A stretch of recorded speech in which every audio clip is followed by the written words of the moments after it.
Magandang araw sa lahat. Kami ang unang pangkat at ang aming paksang tatalakayin sa araw na ito ay patungkol sa mga pangangailangan ng panunuri. Unang-una sa lahat, ang isang kritiko o mambabasa ay kinakailangan na magsuri ng isang akda upang mas maintindihan kung anong mensahe, kung anong damdamin ang gustong iparating ng isang panitikan.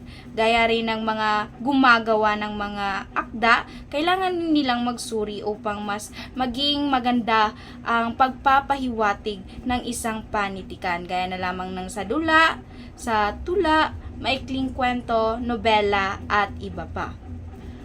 At ano nga ba ang ibig sabihin o kahulugan ng panunuri? Ang panunuri ay isa itong pagpapaliwanag sa isang panitikan. Ang mga akda ay sinusuri batay sa karanasang intelektual at bisa sa damdamin at kaasalan. Narito ang aking mga kasama upang mas ipaliwanag pa kung ano nga ba ang mga pangangailangan nating upang makasuri ng isang panitikan. Umako naman tayo dito. Bakit mahalaga ang panunuri sa panitikan? Mahalaga ito sapagkat ang panunuri ay isang masusing pag-aaral, pag-aanalisa at pagpapahalaga sa mga akdang pampanitikan. Hindi ito basta pagbibigay ng opinyon lamang, kundi isang masusing proseso ng pag-unawa sa nilalaman, istruktura at layunin ng isang akda. Mahalaga ito dahil ito ang nagsisilbing tulay upang lubos nating maunawaan ang kahalagahan ng panitikan sa buhay ng tao at sa lipunan. Unang-una din ay nakakatulong sa ikaliliwanag at ikakaunlad ng panitikan. Sa pamamagitan ng panunuri, mas napapalalim ang pag-unawa natin sa panitikan. Hindi lamang natin nababasa ang isang akda, kundi naunawaan din natin ang mga ideyang nais iparating ng may akda. Ang mga tema tungkol sa pag-ibig, lipunan, politika, moralidad at iba pa. Halimbawa nito kapag sinuri natin ang isang nobela. So natutuklasan natin ang mga simbolismo, pahiwatig at mensaheng nakatago sa mga pangyayari o karakter. At dahil dito, nagkakaroon ng mas malinaw na pananaw ang mga mambabasa at napapaunlad ang panitikan sapagkat napapanatili itong buhay at makabuluhan. Kaya't ang patuloy na pagsusuri ay nagiging daan upang ang panitikan ay sumabay sa pagbabago ng panahon na nagreresulta sa mga bagong interpretasyon, estilo at anyo ng pagsusulat. So dito tayo sa ating pangalawa, tulong din sa manunulat para mapaunlad ang kanyang akda. So ang ibig sabihin nito ay ang panunuri ay hindi lamang para sa mga mambabasa, kundi malaking tulong din ito sa mga manunulat mismo.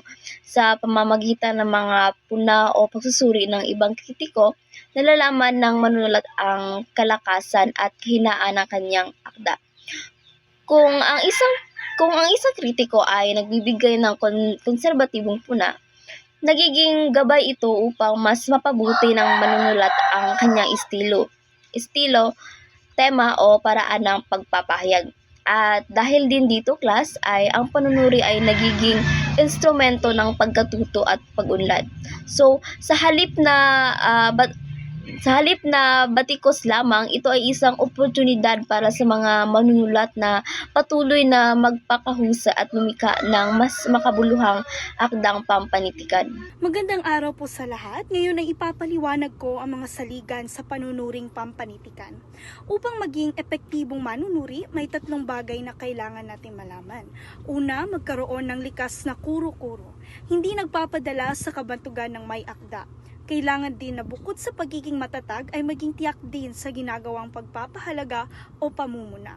Ang ibig sabihin po nito ay dapat ang isang manunuri ay may sariling pananaw o opinyon at hindi siya dapat basta nadadala sa sinasabi ng iba o nagpapadala sa kasikatan ng may akda. Ang halimbawa po niyan ay kung sikat ang sumulat ng isang akda, hindi ibig sabihin ay tama agad yon kasi sikat siya. At kung hindi kilala ang manunulat, hindi rin ibig sabihin na pangit yung kanyang ginawa. So dapat ay matutunan ng manunuri na tumingin sa laman ng akda at hindi lang sa pangalan ng gumawa. Ang pagkakaroon ng likas na kuro-kuro ay yan ay nagpapakita ng pagiging matatag sa sarili mong opinyon. Pangalawa naman, ang pinagdadaanan at kasalukuyang buhay ng may akda ay kailangang maliwanag sa manunuri upang lubos niyang maabot ang mensahe, pangyayari at mga damdaming taglay ng katha. Dito naman, sinasabi na dapat alam ng manunuri kung ano ang pinagmulan o karanasan ng may akda. Mahalaga ito bilang mambabasa dahil madalas sa mga akda ay mapapansin ninyo sa ibang mga manunulat ay may koneksyon sa kanilang totoong buhay tungkol sa kanilang mga karanasan, damdamin o sitwasyon noong isinulat ang akda. Halimbawa, may isang manunulat na ang kanyang mga akda ay puro tungkol sa pangungulila. So kapag nalaman mo na ang manunulat ay matagal nang malayo sa kanyang pamilya dahil nagtatrabaho sa ibang lugar o di kaya hindi na niya talaga kailanman makakasama ang kanyang pamilya, maintindihan mo kung bakit ganoon ang tema ng kanyang mga akda.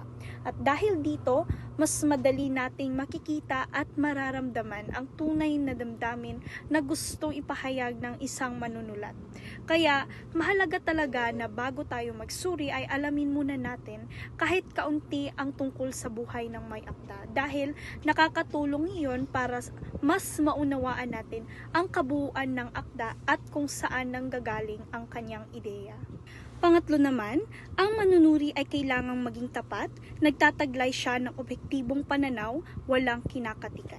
Ang pagiging tapat ay nangangahulugang dapat totoo ka sa iyong pagsusuri, hindi ka nagpapaganda ng opinyon para lang hindi masaktan ang may akda at hindi ka rin naninira kung wala ka namang sapat na dahilan. Samantala, ang pagiging objektibo ay ibig sabihin ay base sa katotohanan at ebidensya ang iyong pagsusuri, hindi sa emosyon o personal na gusto mo. Bilang manunuri, dapat handa kang magpaliwanag kung bakit mo nasabi ang iyong opinyon. At kung gusto mo ang isang akda, ipaliwanag kung anong bahagi ang nagustuhan mo. At kung hindi mo ito gusto, ay sabihin mo rin kung bakit. Ang mahalaga ay may basihan ka at patas ka sa iyong pagsusuri. At laging tatandaan na ang panunuri ay hindi lang basta pagbibigay ng opinyon, kundi isang paraan ng pag-unawa sa sining ng panitikan. At kapag sinunod natin ang mga ito, mas magiging makatarungan, makatotohanan, at kapaki-pakinabang ang ating pagsusuri. At ang susunod na mag-uulat ay si Ginoong Kim. At sa puntong ito ay dumako naman tayo para sa ating pamantayan sa mabisang panunuri. Dito po natin malalaman kung ano ang mga epektibo o mabisang pamamaraan sa pagsusuri ng isang akda. Atin na simulan dahil merong nakalagay dito na 4 na mabisang panunuri o mga dapat gawin upang masuri natin ng maayos ang isang akda bilang tagapagsuri. Ang una dito ay dapat may malawak na kalaman sa paksa ng akda. Bilang tagapagsuri ng isang akda ay dapat na meron tayong malawak na kalaman o impormasyon na nakapaloob sa atin. Dahil kung meron tayong kalaman ay mas epektibo ang ating pagsusuri sa iisang akda. At sa pangalawa naman ay nauunawaan ang nilalaman. Kahit ito man ay estilo at pagkakabuo ng katha. Upang masuri ng maayos ang isang akda ay kinakailangan na nauunawaan natin ang nilalaman nito. Dahil kung mas nauunawaan natin ang nilalaman nito, ay mas madali nating madali at mabisa natin itong masusuri. At hindi lamang po nilalaman, meron din pong estilo at pagkakabuo ng akda. Bilang epektibo pong manunuri ng isang akda ay kinakailangan po natin unawain at alamin kung ano ang mga estilo at kung paano binubuo ang isang katha na nakalagay sa ating akda na susuriin. At ang pangatlo ay dapat alam natin ang karanasan at kaisipan ng may akda. Hindi lamang po sapat na meron po tayong malawak na kaalaman sa nilalaman po ng akda sa pagsusuri. Kailangan din po ay alam natin kung ano ang karanasan at kaisipan o mga ideya ng may akda at para po maging epektibo ang pagsusuri natin sa isang akda. At sa panghuli naman po ay dapat na marunong magpaliwanag ng malinaw at tiyak. Sa pagsusuri po ng isang akda ay kinakailangan po na upang mabisa ito at mas maging epektibo ang ating pagsusuri ay dapat na marunong po tayong magpaliwanag ng malinaw. Hindi lamang po malinaw, dapat po ito ay tiyak o accurate. At yan lamang po ang ating 4 na pamantayan sa mabisang pagsusuri. At ngayon ay dadako na naman tayo sa susunod na slide. At ngayon ating tunghayan kung ano ang mga kailangang katangian ang mayroon sa isang mahusay na manunuri. At ang una ay ang dapat tapat at objektibo. So dito nangangahulugan ito na kailangan mong alisin ang personal na emosyon o ugnayan kapag naghusga ka sa isang akda. So hindi mo dapat hayaang maimpluwensyahan ang pagkagusto mo sa may akda o ng sarili mong karanasan sa buhay ang iyong pagsusuri. Kaya dapat mong tignan o ibase ang akda batay lang mismo sa nilalaman at kalidad nito. So para mas maintindihan, halimbawa kung susuriin mo ang tula ng iyong paboritong manunulat at may nakita kang hindi or may hinang linya na hindi epektibo, so hindi mo lang ito i-gaslight na maganda kahit hindi. So kailangan mo ituro iyon o dapat ikaw ay maging tapat. Ibig sabihin, mas inuuna mo ang katotohanan kaysa sa iyong paghanga at hindi ka nagpapadala sa bias. So dito sa pangalawa ay ang matatag at tiyak sa pagpapahalaga. So, ibig sabihin, hindi sapat sa nasasabihin mo lang na maganda o pangit ang isang akda. Dahil ang mahusay na manunuri ay may malinaw na pamantayan na ginagamit. So, dapat ay tiyak ka sa iyong hatol at matatag na ipagtanggol ito gamit ang mga lohikal na mga dahilan. So, halimbawa na lamang, hindi mo sasabihin maganda ang isang nobelang ito. So, sa halip, sasabihin mo, ang nobelang ito ay mahusay sapagkat ang pagbuo ng mga karakter ay realistic at ang paggamit ng mga pambansang, halimbawa na lang simbolo ay napapanahon. So, ang iyong pagpapahalaga o paghanga sa isang akda o isang sulatin ay dapat tunay na napapanahon o nakabase sa sining ng panitikan. So, hindi lang sa pansariling takes. So, ngayon, ang panghuli ay, or pangatlo ay ang may malawak na kaalaman at kakayahang magsuri.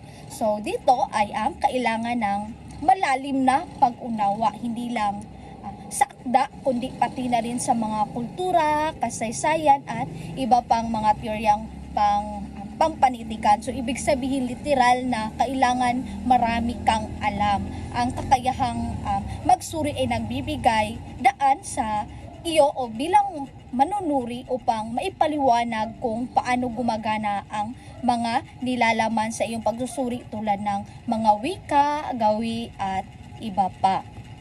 So, halimbawa kung susuriin mo ang isang modernong dula tungkol sa mga fake news. So, kailangan mo ng malawak na kaalaman sa kasaysayan ng fake news or ng mga pamamahayag at ang teorya nito or yung mga patungkol sa mga fake news. So, ibig sabihin ito ang magbibigay sa iyo ng kakayahang magsuri kung talagang sinasalamin ba ng dula ang realidad ng lipunan. So, ngayon ay dadako na naman tayo sa susunod na slide. Ito ay ang panghuli o wakas konklusyon. Para sa mas malawak na pagpapaliwanag sa aming konklusyon, ito ay nagbibigay diin na ang panunuri ay napakahalaga dahil ito ang pangunahing paraan ng isang manunuri upang mas maunawaan at tuluyang mapaunlad ang panitikan, lalo na sa ating bansa.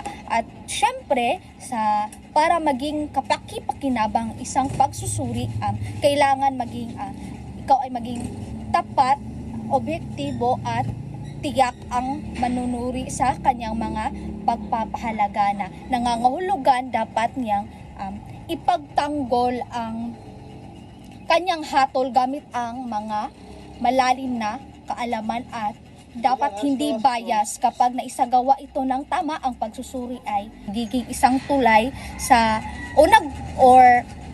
na nagkukunikta sa mga mambabasa na mas malalim na kahulugan at konteksto ng akda. Kaya't ang simpleng kwento o anumang mga sulatin ay nagiging mas makahulugan at may lamang po at pangmatagalang kabuluhan sa linian. So dito namin kinuha ang mga information.